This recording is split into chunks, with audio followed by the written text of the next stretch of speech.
Pemirsa, terima kasih Pian masih bersama kami. Berita selanjutnya mengabarkan 3 perusahaan kelapa sawit unit usaha SH Agro Sentosa Group yang beroperasi di Provinsi Kalimantan Selatan meraih sertifikat Indonesian Sustainable Palm Oil dari 2 lembaga sertifikasi internasional, yaitu Brau Veritas One TSI Internasional, yaitu PT Adi Surya Cipta Lestari, PT Batu Licin Agro Sentosa, One PT Kodeko Agro Jaya Mandiri.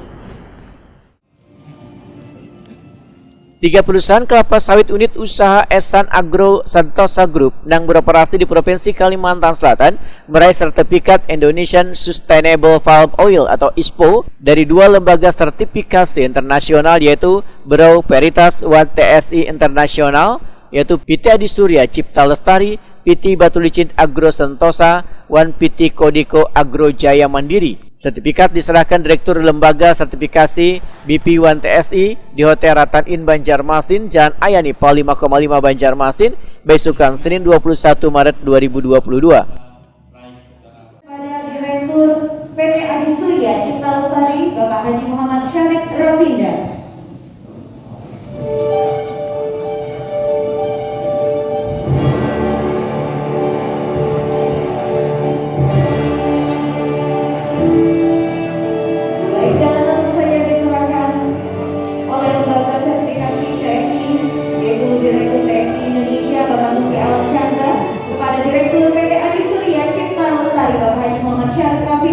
Yang juga disaksikan oleh Gubernur Kalimantan Selatan, Bupati Tanah Bumbu, dan juga CEO KFU. Boleh berikan tepuk tangan yang paling meriah sekali lagi.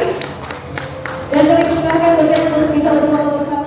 Gubernur Kalimantan Selatan Sabirinur Wahyudakuni Prima TV menegaskan pemerintah provinsi mendorong agar sabaratan perusahaan perkebunan kelapa sawit dapat meraih sertifikat ISPO sebagai suatu kewajiban dan bentuk komitmen perusahaan terhadap lingkungan, mutu, dan daya saing produk di pasar global. Saya pikir terima kasih ya buat perusahaan-perusahaan yang sudah bekerja berkegiatan yang melakukan standar-standar sesuai dengan ketentuan yang berlaku, karena itu kan bisa menjamin mutu dari hasil kualitas dari hasil yang produknya tentunya akan dirasakan oleh masyarakat. Nah, ini itu bentuk jaminan. Dan kita berharap ini bagian embrio yang bisa menjadikan motivasi buat yang lainnya. Sementara itu, COS Group Bambang Arya Wisena memadahkan sertifikat ISPO sebagai bentuk menunjukkan komitmen perusahaan dalam kegiatan usaha yang telah menerapkan secara konsisten sistem tata kelola berkelanjutan dengan konsep People, Planet, Profit, One Transparan, serta menetapkan sistem ketelusuran rantai pasokan pada TBS yang dihasilkan dari kebun inti, plasma, mitra, One Pekebun Swadaya.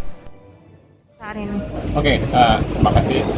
Tentunya harapan kami bahwa semua perusahaan kebun kelapa sawit yang ada di lingkungan kami bisa semakin comply dan bisa semakin mengikuti terhadap regulasi yang ada, baik tingkatan nasional maupun tingkatan internasional. Kenapa? Karena kedepannya ya, itu sangat-sangat penting. Dari mulai kemarin sudah sangat penting ya, yang berkaitan dengan sustainability, dengan SDG, ya, dengan 3P. Ini semua sangat penting. Dengan 3 perusahaan sudah masuk, berarti kita bisa menunjukkan bahwa kita betul-betul komit akan ke arah sana dan akan selalu berkembang, selalu memperbaikinya. Kemudian akan menambah lagi dengan semua perusahaan yang ada dalam lingkungan YAS Group, bagian agro, bagian sawit dari John Deere. Berapa lagi yang belum nih Pak dalam proses? Ada 4 lagi, yang 2 akan tahun ini, 2 tahun depan lagi. Berarti 100% tahun depan sudah terima Ya, ISPO? insya Allah tahun depan semua 100% akan mendapatkan ISPO. Harapannya setelah dapat ISPO semua ini nanti seperti apa Pak? Tentunya mereka akan kita bisa buktikan kepada stakeholder, pada pembeli kita bahwa kita sudah sustainable. Kegiatannya dihadiri Bupati Tanah Bumbu, Gabungan Pengusaha Kelapa Sawit Indonesia, serta CEO John Deere Group, One EAS Group.